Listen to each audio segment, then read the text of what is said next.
Welcome to the Chris Hanna Show.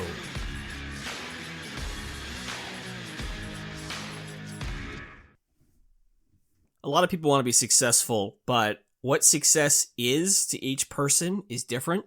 We are all unique. We all have our own goals, aspirations, ideas, beliefs, experiences. So therefore, what we all think success is varies. For some, success is about getting to the next level. It's about a career jump, climbing the ladder. For others, success is being happy, having a fulfilled life. Whatever your definition of success is, I do think that there are 6 ways to help achieve that level of success. So in today's episode of the Chris Hanna Show, I'm going to take you through these 6 ways to achieve success. I think it's important that we follow a system and a framework that's going to help. So I hope that this provides some value to you today. The first way to achieve success is to define your goal. What is it that you want to go after? What's the target? How do you measure it? What do you want to do? You need to define that goal and be really clear about what it is that you want to do.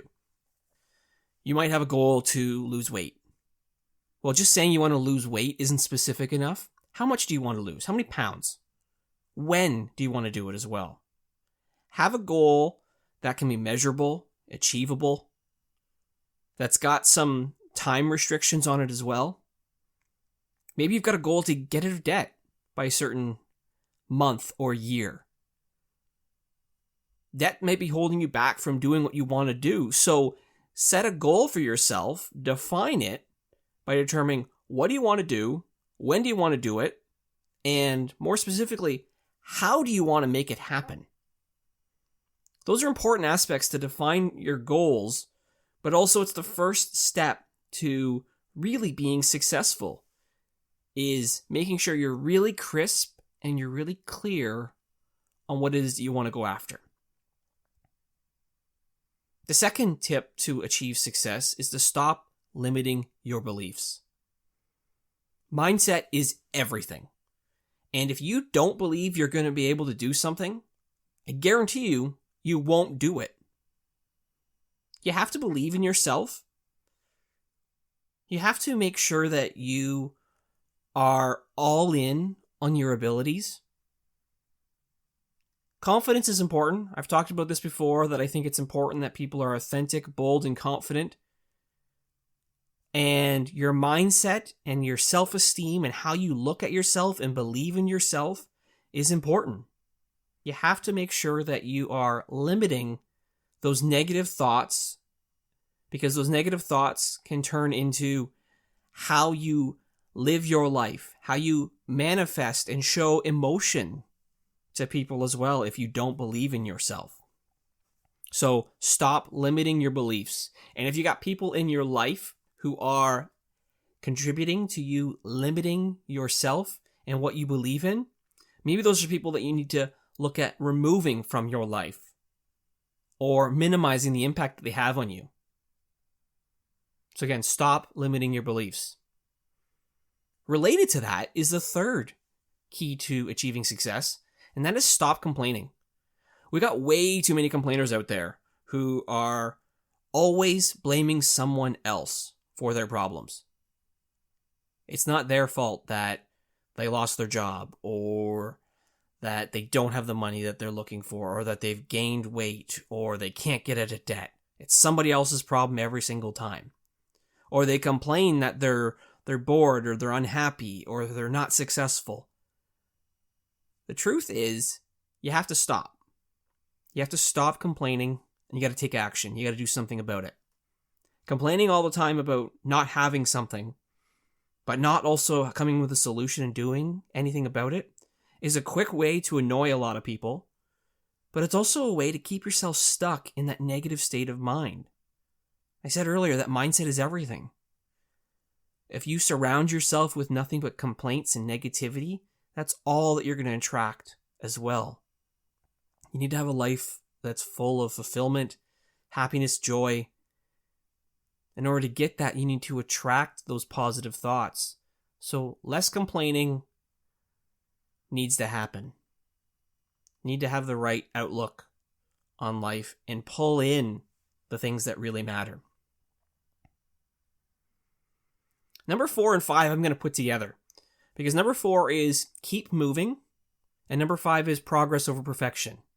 I think these are really joined together in the sense that you have to keep moving forward. You have to keep progressing. You have to keep taking steps every single day to achieve what you want. Can't take your eye off the prize. You have to keep making incremental steps forward to achieve the success that you're after. It doesn't have to be big, huge milestones that you're knocking out of the park every single day. That's not sustainable, nor is it really expected. It comes down to making sure that if you know the goal that you're after, you see it, you believe in it, you start to take little steps to achieve it. It's not going to be perfect, because perfection isn't always what's needed. But it's all about progress. Continuing on the journey, because the journey sometimes can be the funnest part of it. You might have a good idea of what you want, but that journey can take you in a million different directions. So keep moving, keep trying new things, always have that continuous improvement mindset where you're continually investing in yourself and getting better and making others around you better as a result, challenging outdated processes and the status quo, but just continue to get better. I like to say you try and get better and better every single day. That's what, when I say keep moving and progress over perfection is really all about. It's about just getting better. Are you better today than you were yesterday? Than you were a week ago, a year ago? If you add up all the little changes over the course of time, you can look very different a year from now, 3 months from now, heck, a week from now, if you just set some guidelines for yourself in place and you continue to invest in yourself and try and get better every single day. So again, progress over perfection and keep moving. The last tip I think that's essential for you to achieve any semblance of success in your life, whether it's personally or professionally, is to work in your zone of strength. It is so important that you follow your talents and your skills. Do work, whether it's personally again or professionally, that you are really strong in. There's no point trying to do anything where you're weak. What's the point of that? You're going to be miserable. You're going to hate it. If you're not interested in it, you're not going to do as well. But if you want to be successful, if you really want to nail those goals and have the right mindset and be confident in your abilities, you got to work in your zone of strength. You might be the best person ever with data and spreadsheets. Well, then do that. Be that person. Go all in and be the expert person working with numbers. You might be incredibly creative and got a great, keen eye for design. Maybe you are someone who can set up furniture displays or do some interior design work because you've got such a creative mind in pulling all the right elements together. Well, go all in on a career like that.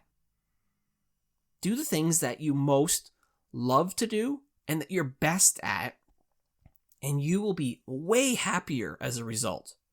And the way I define success is my level of happiness and fulfillment, but it might be different for you. But from my definition's perspective, when you can match your strengths and your talents to areas that you are most interested in, most passionate about, that's where you can have the true level of happiness and satisfaction, and ultimately success. So again, there are 6 tips that I've provided here in this episode where I think if you leverage these, you can achieve tremendous success. So starting from the top, define your goal. You have to stop limiting your beliefs. You also have to stop complaining. You got to keep moving. You got to remember that it's progress over perfection. And whenever possible, you need to work in your zone of strength. When you do all 6 of these steps, you can achieve whatever level of success you are looking for. For more tips, tricks, ideas, visit chrishanna.ca or follow me on social media, Instagram, Twitter, LinkedIn, @ChrisHannaShow. I'd love to connect. But if you have ideas, if you think that we could add to this list, I'd love to hear them as well. So again, let's reach out, let's connect, let's help each other achieve more in the year ahead. Thanks for listening to this episode of The Chris Hanna Show. As always, the latest episodes are available to listen and subscribe to on Apple Podcasts, Spotify, or wherever you listen to your podcasts. You can also follow The Chris Hanna Show on LinkedIn, Instagram, or Twitter. For more resources and solutions, including blog posts, toolkits, ebooks, speaking sessions, and more, visit chrishanna.ca today. We look forward to connecting again with you soon for another episode of The Chris Hanna Show.